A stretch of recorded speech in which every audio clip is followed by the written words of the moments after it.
우리가 이제 녹색의 눈으로 보는 성경, 구약 성경을 계속 함께 하고 있는데요. 두 번째 시간입니다. 오늘은 인간에 대해서 좀 생각해 보려고 해요. 인간이란 참 흥미로운 존재인 것 같습니다.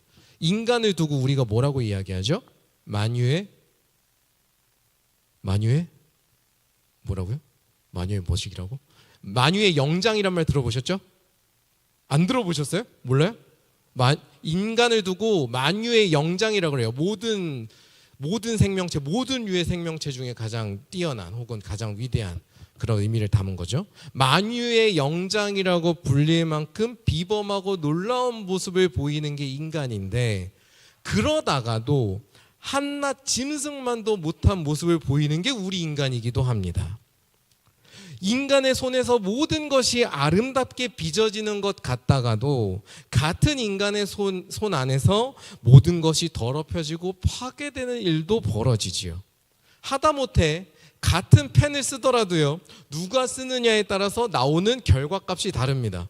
아마 주의 자매가 펜을 잡고 쓰면 예쁜 글씨가 되겠지만 제가 펜을 잡고 쓰면 난리가 날 거예요. 아니야? 안 예뻐요? 아니 저도 그래요. 그럼 우리 둘 다 망하고요. 그럼 누구 할까? 미나 자매가 쓰면 좀 나을 거예요. 어쨌든 그렇습니다. 결과값이 달라진다는 거죠. 그리고 이런 우리의 어떤 양면성은 지구 생태계를 생각해 보면 그 간극이 더 커지지 않나 생각을 해봅니다. 지난주에 여러분 셀 모임을 잘 마치셨다고 얘기를 들었어요. 사실 여러분들 셀 모임 마치면 우리 셀장들하고 임원들하고 제가 함께 모여서 오늘 셀 나눔 때 어떤 이야기를 나눴고 또 어떤 기도 제목이 있었는지 좀 같이 기도할 것들 나누고 함께 기도하는 시간을 갖거든요. 근데 지난주에 이제 여러분들이 셀 나눔을 나눴을 때 그 몇몇 셀에서 이제 1대 토론, 100분 토론을 벌이셨다는 얘기를 들었습니다. 그 자연을 이용하는 문제에 대해서, 자연을 마음껏 이용해도 되느냐 아니면 이용하면 안 되느냐, 선물이니까 그런 토론을 벌이셨다고 들었어요. 생각해보면 이용한다는 말 자체가 틀린 말은 아니라는 생각을 저도 했습니다. 우리는 살다 보면서 어떤 방식으로든 자연을 이용하니까요. 당장 오늘 하루 여러분이 먹고 마신 것들 다 어디서 왔습니까? 자연을 이용해서 얻은 것들이잖아요. 그죠? 그런데 한 가지 분명한 것은 누가 어떻게 어떤 마음을 가지고 이용하느냐에 따라서 그 결과값이 매우 다를 수 있다는 겁니다. 하늘과 땅 차이로 갈라질 수 있다는 거예요. 우리가 이용한다는 명목하에 우리 욕심을 채우느라 지구가 얼마나 신음하고 있는지는 제가 이제 더 이야기하지 않아도 뉴스를 보시거나 혹은 환경 문제에 조금만 관심 있으신 분들이면 다 아실 것 같습니다. 한번 우리가 생각해 볼 필요가 있는 것 같아요. 여러분 최근에 동물원 좀 가보시고 하시나요? 동물원 좀 안 가보시나요? 저희 아들 때문에 동물원을 일정 주기로 가야 되거든요. 우리 아들이 유일하게 좋아하는 게 동물이에요. 동물원에 가면 여러분 동물 소개하는 안내판 있잖아요. 거기에 뭔가 복잡한 영어 용어들이 막 적혀 있는 거 혹시 보신 적 있는지 모르겠어요.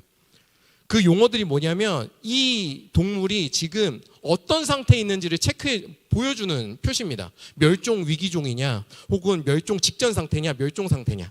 그래서 자연에서 볼 수 있느냐, 자연에서 지금 곧 사라지기 일보 직전이냐, 아니면 얘는 그래도 좀 괜찮은 정도냐, 이걸 다 표시해 주거든요. 우리의 손에서 멸종 위기종 혹은 멸종된 동물들이 잘 보호돼서 동물원에서 살고 있는 거예요. 그런 점에서 좋은 일이라고 할 수 있죠. 그런데 동시에 반대편에서 어떤 일이 일어나고 있는 거예요? 같은 동물들이 계속해서 죽어나가고 멸종하는 일이 벌어지고 있다는 겁니다.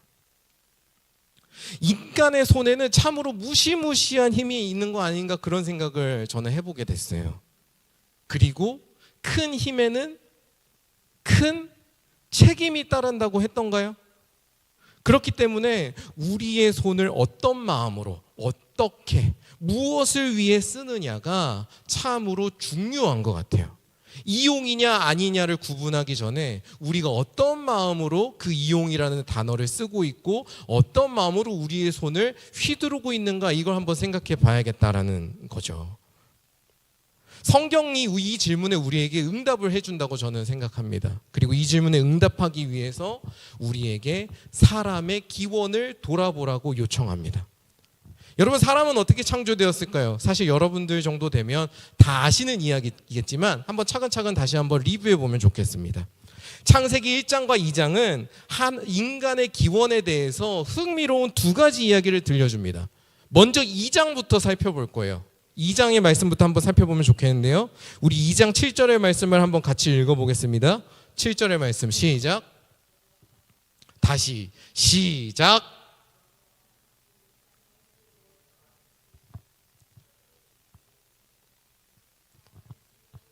여러분, 내 앞에 성경책이 있어야 되는 이유예요. 여러분, 이 스크린만 의지하지 마세요. 이 스크린에 무슨 일이 벌어질지 몰라요. 아셨죠? 항상 성경책을 가까이 두시면 이 말씀을 보면서 이 설교를 들으실 수 있으니까 훨씬 도움이 되실 겁니다. 스크린 나왔나요? 7절?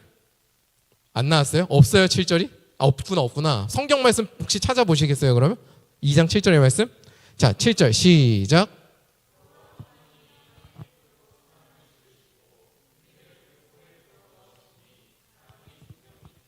아멘.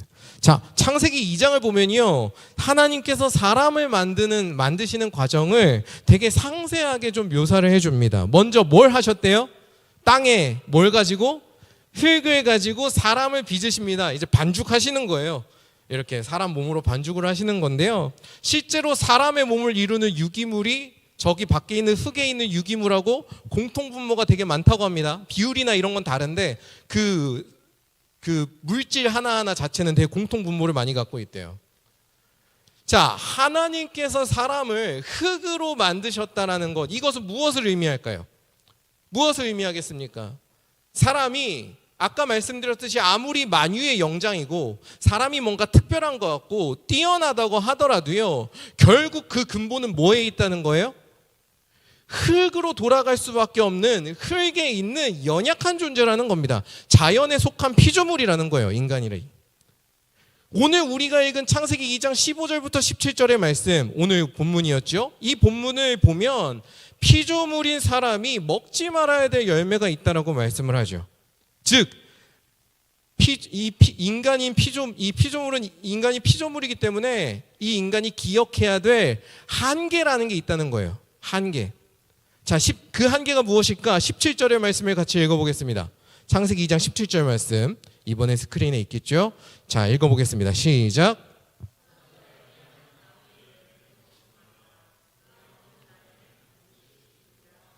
아멘.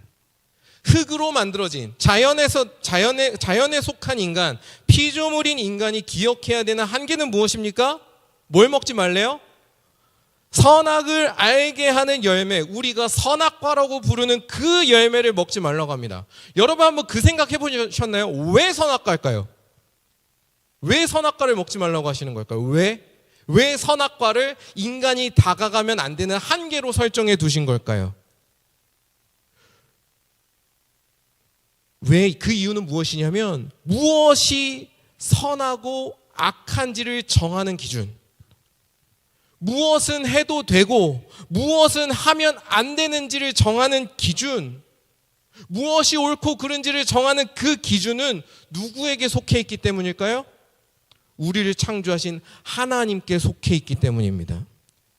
즉, 선악과를 먹지 말라는 이 명령은요, 인간에게 너는 선악을 모르고 살아라 이 얘기를 하는 게 아니고요, 너가 피조물인 걸 계속해서 기억하면서 무엇이 선하고 악한지의 기준을 하나님께서 정하실 테니 그 하나님의 자리를 넘보지 말고 하나님의 기준을 넘보지 말라는 명령인 겁니다. 내가 피조물인 걸 계속해서 되새기란 얘기인 거예요. 자, 그런데 이 말씀 앞에 서 있는 우리의 모습은 과연 어떻습니까? 요즘 우리의 시대를 보면 우리가 한낱 피조물이라는 사실을 잊어버리고 사는 것 같이 느껴질 때가 정말 많은 것 같아요. 하늘에 닿을 듯이 높은 빌딩을 세우고 우주에 진출해서 우리의 삶의 터전을 만들어 보겠다는 계획은요, 이미 오래전 일이 됐습니다. 이미 옛날 일이잖아요. 이미 오래됐고 계속하고 있는 일입니다. 오늘날에 또 어떤 일들이 유행하나요? AI가 유행하잖아요. 우리의 지적 능력을 한껏 넘어서는 것 같은, 우리가 과연 통제할 수 있을까 때때로는 걱정도 되는 그 인공지능을 무서운 속도로 개발을 계속하고 있습니다. 여러분 혹시 트랜스 휴머니즘이라고 들어보셨어요? 여기 인문학을 하거나 혹은 과학하시는 분들 좀 들어봤을 수도 있는데, 그 인간에게 기계를 쓰거나 과학기술을 도입해서 인간의 신체를 극복하려는 움직임이에요. 트랜스, 넘어서는 거잖아요. 인간을 넘어서려는 움직임입니다. 그래서 과학기술을 도입해서 인체의 한계들을 극복하려고 하고, 혹시 그 일론 머스크가 이거 칩 심어가지고 뇌 자극 움직이게 하고 손 움직이게 하고 하는 뉴스 보셨어요? 그런 거예요. 그런 연구를 하고 심지어 죽음마저도 극복하려고 하는 움직임들이 있습니다. 사람의 손으로 영생을 이루려고 하는 시도들이 지금 이 시간에도 벌어지고 있다고요. 이처럼 사람이 흙에서 왔다는, 내가 피조물이라는 사실을 망각해 가고 있습니다. 그럴 때 어떤 일이 벌어질까요? 우리에게 한계가 있다라는 중요한 사실, 우리에게 선악과라는 한계가 있었다라는 사실을 우리는 놓쳐버리고 맙니다. 그리고 한계를 잃어버린 사람은요, 하나님의 자리를 자연스럽게 넘보게 되어 있어요. 내가 무엇이 선한지 나쁜지를 정해보겠습니다 라는 그 자리로 나아가게 됩니다.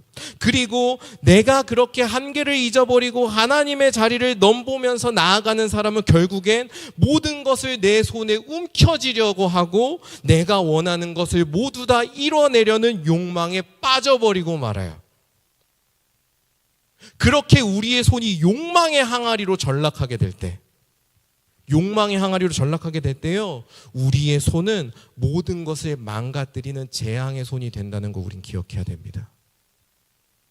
나의 욕망을 충족시키기 위해서 그때부터는 나의 손이 내 주변의 이웃들을 마음껏 움켜져서 주물르면서 해치기 시작하고요, 내 주변에 있는 자연들을 마음껏 이용하기 시작해요. 착취하고 더럽힙니다. 그리고 여기서 가장 중요한 건 뭔지 아세요? 우리의 손이 그렇게 욕망에 빠져버려서 욕망의 지배를 받아서 내 주변에 있는 것들을 마음껏 착취하고 더럽히게 되면 그 행동이 나마저도 더럽히게 된다는 거예요. 나마저도 오염시킵니다. 나마저도 망가뜨려요. 왜냐하면 우리도 뭐예요? 하나님께서 창조하신 이 자연에 속한 피조물이기 때문에.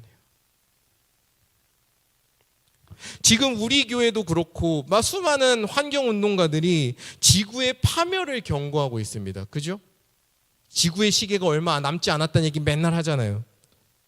그 파멸이 어느 날 갑자기 벌어진 불운이라던가 태초부터 예고된 종말이었느냐? 그렇지 않다는 거 우리 잘 알고 있지 않습니까? 그 모든 것이 누구의 손에서 벌어진 거예요? 인간의 손에서 벌어졌잖아요. 인간의 손에서. 오늘날 우리가 마주하는 소위 기후위기라는 이 상황, 이 상황은 사실은 우리가 다른 어떤 철학을 가지고 있어서 혹은 다른 어떤 우리가 당연히 이렇게 자연을 이용하다 보니까 어쩔 수 없었던 결과물, 그런 게 아니고요, 우리가 피조물인 것을 잊어버리고 이웃인 자연을 마음껏 주무르고 더럽혔기 때문에 그때 우리가 마주하는 운명과도 같은 겁니다. 대가와도 같은 겁니다. 우리가 그렇게 자연을 마음껏 더럽혔기 때문에 우리의 삶도 황폐해지고 더럽혀지고 망가진다는 걸 오늘날 우리가 마주한 상황이 얘기하고 있는 거예요. 우리는 이런 시대 가운데 살고 있습니다. 그럼 이런 시대 가운데 인간인 우리, 사람인 우리는 어떻게 살아가야 될까요? 이게 오늘 우리가 함께 나눠야 될 중요한 문제입니다. 내가 피조물인 걸 기억하면서 내 손이 욕망에 휘둘리지 않도록 절제하는 거 매우 중요합니다만 그것만으로는 부족합니다. 나를 절제하면 사람의 손이 재앙의 씨앗이 되는 건 막을 수 있을 거예요. 하지만 그것만으로는 사람이 갖고 있는 비범함과 위대함, 사람만이 할 수 있는 놀라운 일들을 이룰 수는 없거든요. 성경은 바로 그 지점에서 인간이 또 다른 면을 갖고 있다고 얘기합니다. 우리 창세기 2장 7절, 여러분 성경 펴신 말씀 2장 7절의 말씀 다시 한번 읽어볼게요. 자, 우리가 과연 어떤 면모를 갖고 있는지 한번 보십시다. 2장 7절의 말씀 시작.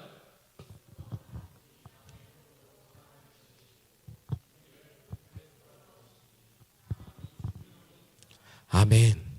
흙덩이에 불과했어요. 흙덩이에 불과했던 것에 하나님께서 생기를 불어넣으시자 어떻게 됐습니까? 사람이 생명이 되었다. 즉 살아있는 존재가 되었다라고 말씀합니다. 여기서 우리는 알 수 있어요. 사람을 사람답게 살게 하는 것, 사람이 사람 되게 하는 것은 무엇에 있습니까? 우리 몸뚱이를 이루고 있는 흙이 아니라 이 흙에 불어넣어져서 함께하고 있는 하나님의 생기에 있다.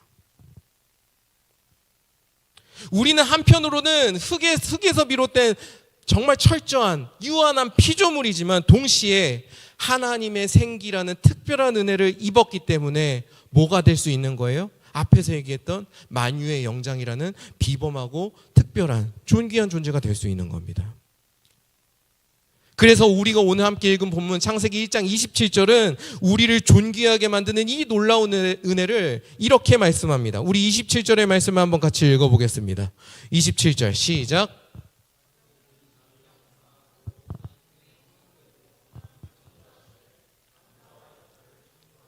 아멘. 하나님께서요, 사람을 어떻게 창조하셨대요? 하나님의 형상으로, 즉 하나님을 닮은 존재로 창조하셨다고 이야기합니다. 하나님께서 사람에게 생기를 불어넣으실 때 사람에게 어떤 일이 일어난 겁니까? 사람이 사람답게 되는 하나님의 형상이 생겨난 거예요.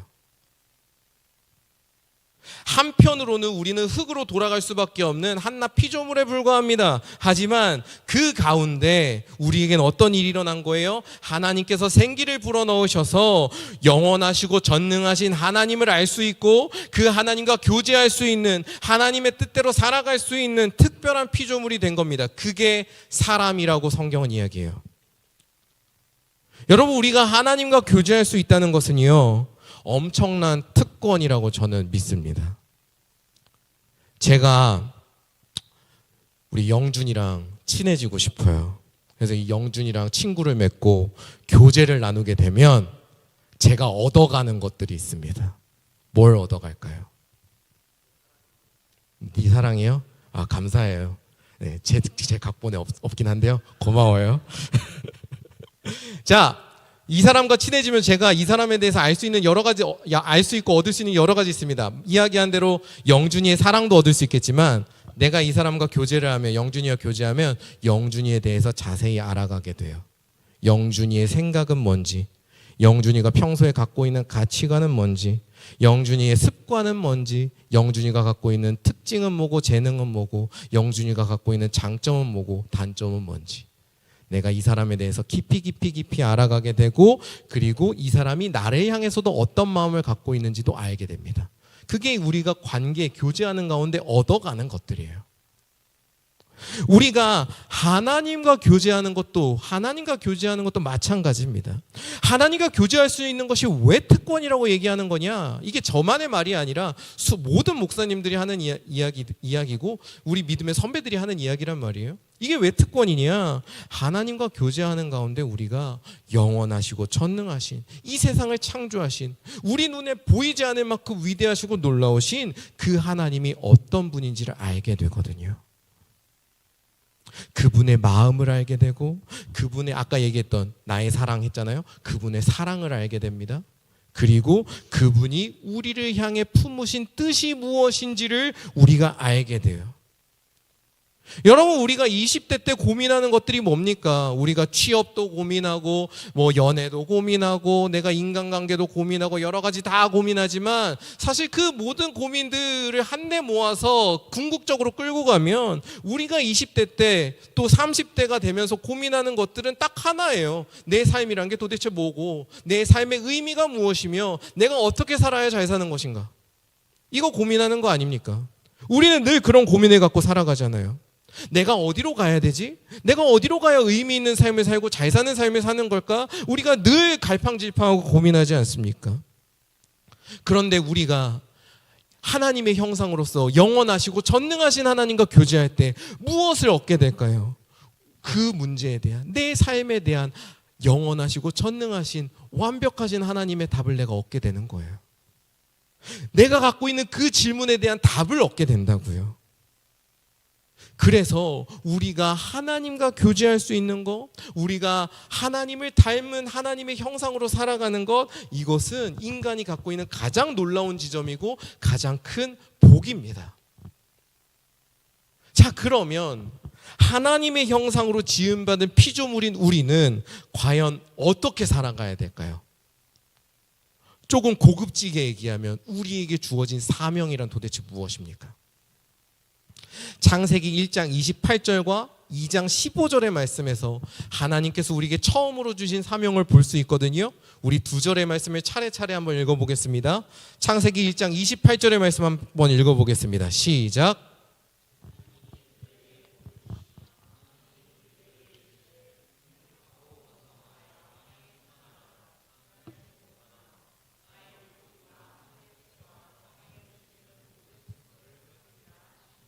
아멘. 자, 2장 15절의 말씀도 같이 읽어보겠습니다. 15절 시작.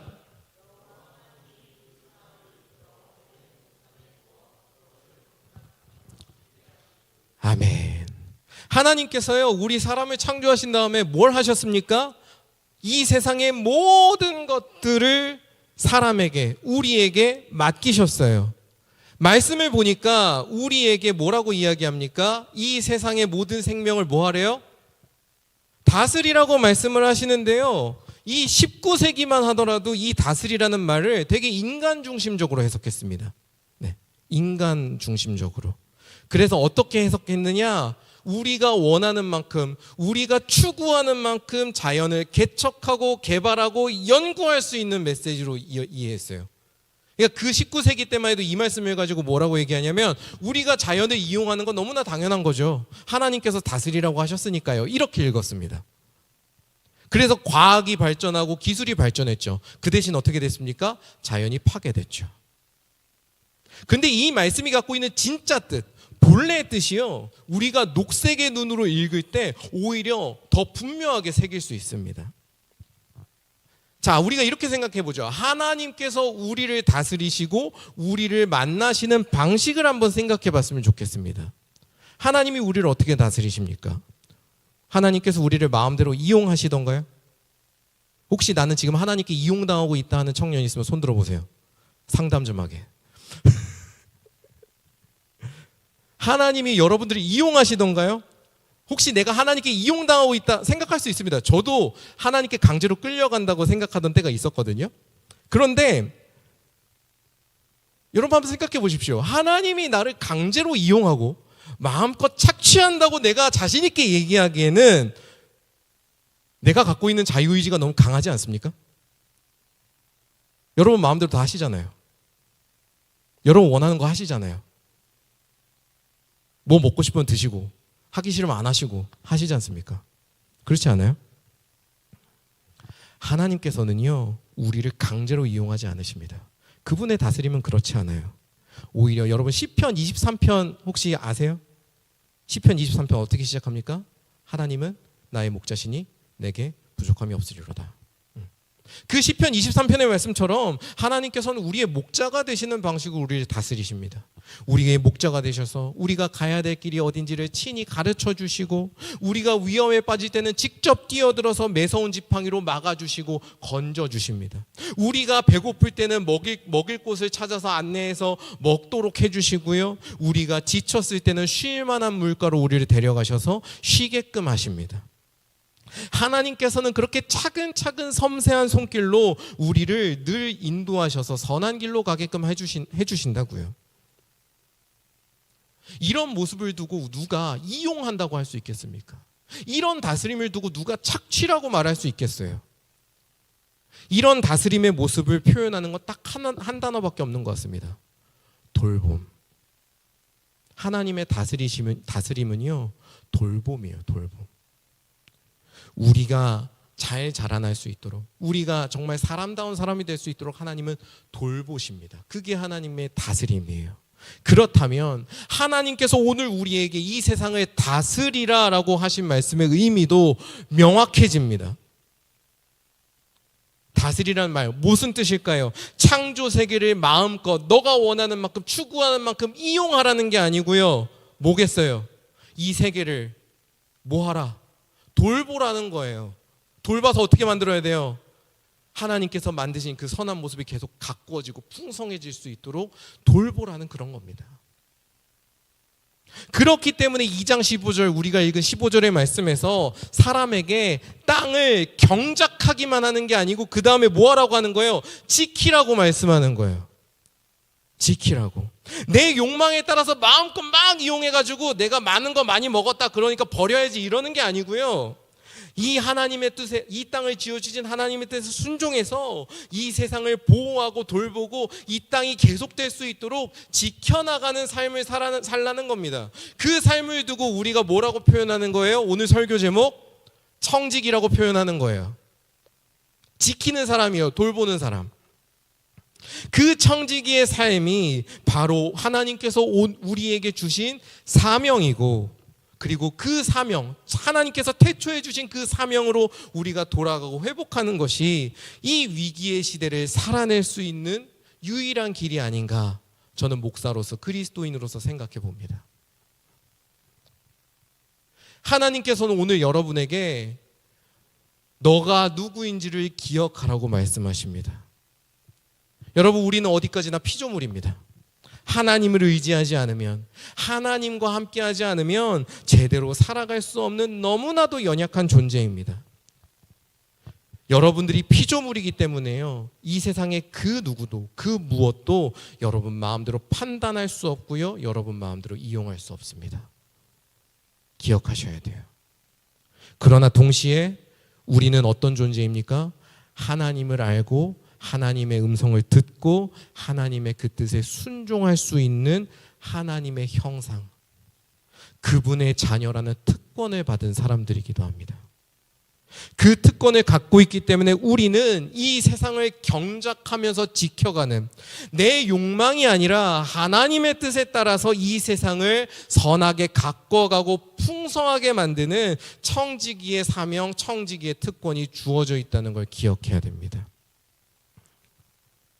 오늘 우리가 마주하는 이 기후위기, 기후재앙은 우리로 하여금 하나님의 자녀로 살아가라고, 청지기로 살아가라고, 하나님께서 부르신 자로 살아가라고 시급하게 요청하고 있습니다. 우리가 다시 하나님의 뜻에 귀 기울이기를 원하고요, 우리의 시선이 하나님의 시선에 머문 곳에 있기를 간절히 원합니다. 그래서 우리 청년부 지체들이 내 시선이 하나님을 따라가고 내 발걸음이 하나님을 따라가는 그 마음을 두고 기도하는 가운데 창조 세계를 더 사랑하고 감사해하고 아끼고 지켜가는 청지기의 삶을 살아갈 수 있기를, 그리고 함께 살아가자고 서로를 응원할 수 있기를 간절히 소망합니다. 그래서 우리의 작은 섬김들이 이 세상을 향한 하나님의 뜻을 이루는 놀라운 통로로 쓰임받기를 저는 간절히 원합니다. 여러분들도 이 소망을 가지고 올 한 해, 이번 한 주 여러분들이 청지기로서 내가 할 수 있는 일들을 생각하고 내가 기도해야 될 바를 기도하고, 무엇보다도 하나님 앞에서 내가 누구인지를 곱씹어보는 귀한 믿음의 삶을 살아가시길 주님의 이름으로 간절히 축원합니다. 함께